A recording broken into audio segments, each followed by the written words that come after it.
بسم اللہ الرحمن الرحیم۔ ناظرین، وی لاگ نمبر 11623 قسط ہے آج کے حوالے سے، اور قصہ اور واقعات ہم آپ کے سامنے پیش کر رہے ہیں قرآن و سنت کی روشنی میں۔ قصص الانبیاء کتاب کا نام ہے، اردو میں ہے یہ کتاب ہے، اور پیج ہے 135۔ حضرت یوسف علیہ السلام کا واقعہ بیان، حضرت یوسف علیہ السلام، یہ ہم پیش کر رہے ہیں، اور اس کی قسط 23 آج کے لحاظ سے۔ ناظرین، یہ کتاب کے رائٹر ہیں، تصنیف یعنی کہ مولانا عبد المنان صاحب رحمۃ اللہ علیہ کی تصنیف ہے یہ۔ قصص الانبیاء اس کتاب کا نام ہے۔ روزانہ کی بنیاد پہ ہم کوشش کرتے ہیں ایک یا دو واقعات ہم آپ کے سامنے رکھیں اس کتاب سے۔ نحمدہ ونصلی علی رسولہ الکریم، بسم اللہ الرحمن الرحیم۔ نہ ابتدا کوئی نہ کوئی انتہا تیری، آزاد قید اول و آخر ضیا تیری۔ سونے والوں کو جگا دے شہر کے اعجاز سے، خرمن باطل جلا دے شعلہ آواز سے۔ بندہ مومن کا دل بیم و ریا سے پاک ہے، قوت فرما روا کے سامنے بے باک ہے۔ حضرت یوسف علیہ السلام کو حضرت جبرائیل علیہ السلام نے خوشخبری دی کہ فلاں شب فلاں گھڑی میں قحط نازل ہوگا۔ حضرت یوسف یہ خبر سن کر اسی کی انتظار میں اسی شب سو رہے تھے۔ اب وقت آ چکا تھا، تب سب کو فرما دیا کہ اناج و غلہ سب میرے پاس لا کر جمع کرو، کیونکہ مخلوق خدا پر قحط نازل ہوا ہے۔ جب قحط کی مصیبت نازل ہوئی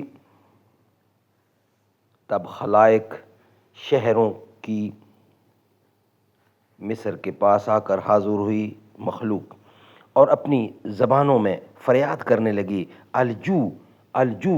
یہ خبر حضرت یوسف کو پہنچی کہ خلائق بھوک سے سخت تکلیف میں مبتلا ہیں اور بھوک سے عاجز آ گئے ہیں۔ تب وہ غلہ جو جمع کیا تھا وہ سب کو بانٹنے لگے۔ یہ دیکھ کر لوگوں کو کچھ تسلی خاطر ہوئی، اور پھر جان میں جان آئی، اور ادھر زلیخا بوجہ قحط کے آہ و زاری کرنے لگی۔ یہ جو شخص بھی یوسف کا نام زلیخا کے پاس لیتا، اس کو وہ انعام و اکرام دے کر رخصت کرتی، اور بہت کچھ اس کو رقم بھی دیتی تھی۔ جتنی دولت تھی سب اس نے لٹا دی، یہاں تک کہ خود محتاج اور فقیرنی ہو گئی، اور شب و روز حضرت یوسف کے لیے روتے بڑھیا اور ضعیف ہو گئی، اور شب و روز حضرت یوسف کے لیے روتے بڑھیا اور ضعیف ہو گئی، بڑھیا اور ضعیف ہو گئی، اور دونوں آنکھوں کی روشنی بھی جاتی رہی۔ آخر میں یہاں تک کہ نوبت پہنچی کہ چلنے پھرنے سے معذور ہو گئی۔ چند روز اسی آتش فراق میں گزرے۔ حضرت یوسف کی حشمت و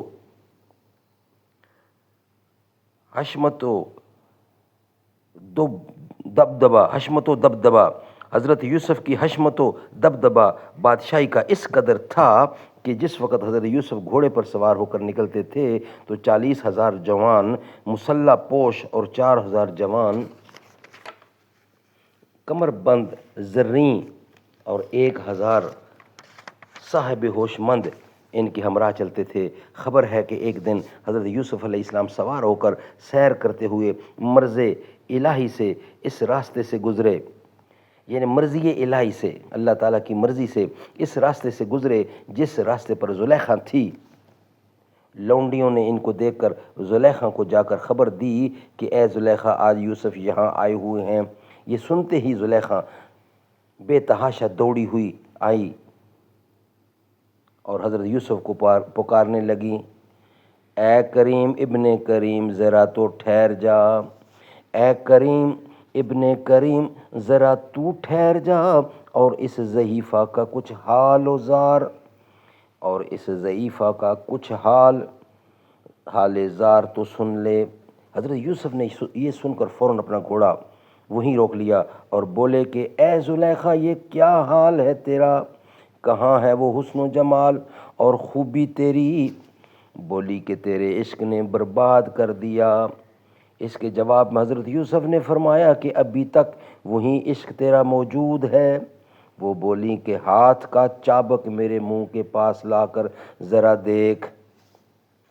حضرت یوسف نے اپنا ہاتھ دراز کیا اور زلیخا نے یکا یک ایک ایسی آہ آتشیں دل سوزاں سے چھوڑ دی کہ اس سے حضرت کا چابک جو ہاتھ میں تھا ایک دم گرم ہو گیا۔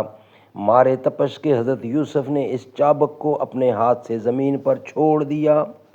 زلیخا بولی اے یوسف، آج تقریباً 40 برس ہوئے یہ شعلہ آتشیں میرے دل پر جلتا ہے اور میں تیرے عشق میں جل گئی ہوں۔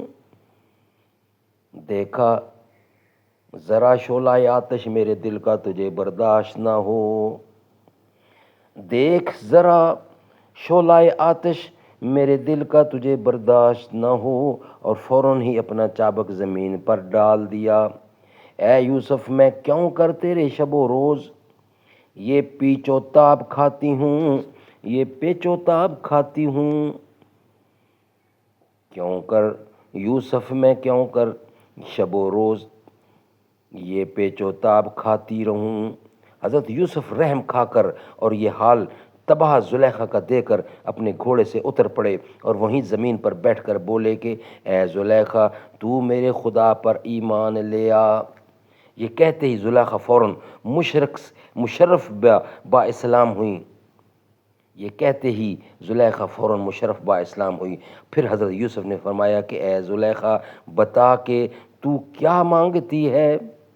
وہ بولی اے یوسف، خدا کے دربار میں میرے واسطے دعا کیجیو کہ وہی جمال و جوانی اور بینائی چشم کی پھر مجھ کو عنایت ہو تو باقی عمر اپنی تیری خدمت میں صرف کر دوں اور اپنے خدا کی عبادت میں مصروف رہوں۔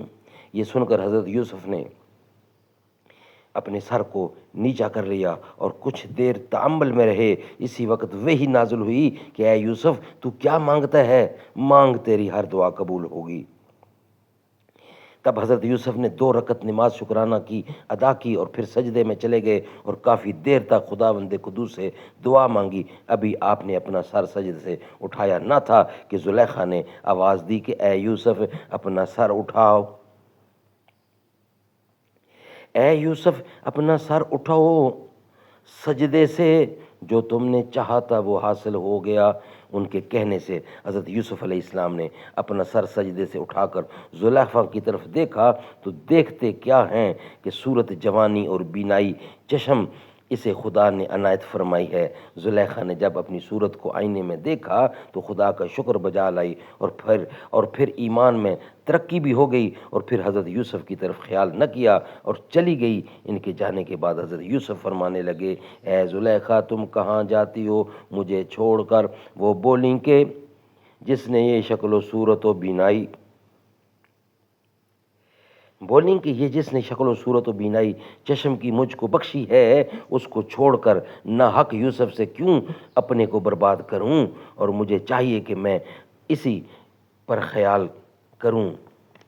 کہتے ہیں کہ حضرت یوسف نے زلیخا پر بہت خواہش کی مگر وہ بھاگتی رہی۔ غیب سے آواز آئی کہ اے یوسف صبر کر، جلدی مت کر۔ اس کے بعد زلیخا غم خانے میں جا بیٹھی اور حضرت یوسف علیہ السلام نے خواستگاری میں اس کی لوگوں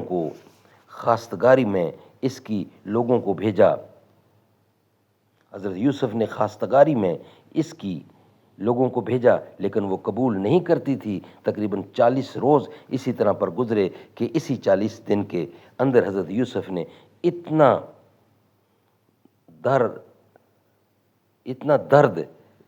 درد زلیخا کے لیے کھینچا کہ زلیخا نے 40 برس میں بھی ایسا درد نہ اٹھایا تھا۔ ادھر ملک ریان نے زلیخا کے پاس پیغام بھیجا تھا اور بہت سے لوگ اس کو جا کر واعظ و نصیحت کرتے تھے۔ بعد اس نے چند روز کے نکاح قبول کر لیا، جیسا کہ شب زفاف کو سلاطین اور ملوک کا رسم شرعی ہوتا ہے، ویسے ہی زفاف قط خدائی ہوا اور زلیخا کو دوشیزہ یعنی باکرا پایا، اور کچھ عرصہ کے بعد حضرت یوسف نے حضرت زلیخا سے گزشتہ حال کو معلوم کیا وہ بولیں کہ عزیز مصر ظریف وہ بولیں کہ عزیز مصر ضعیف مرد تھا، اور میں اس وقت جوان تھی۔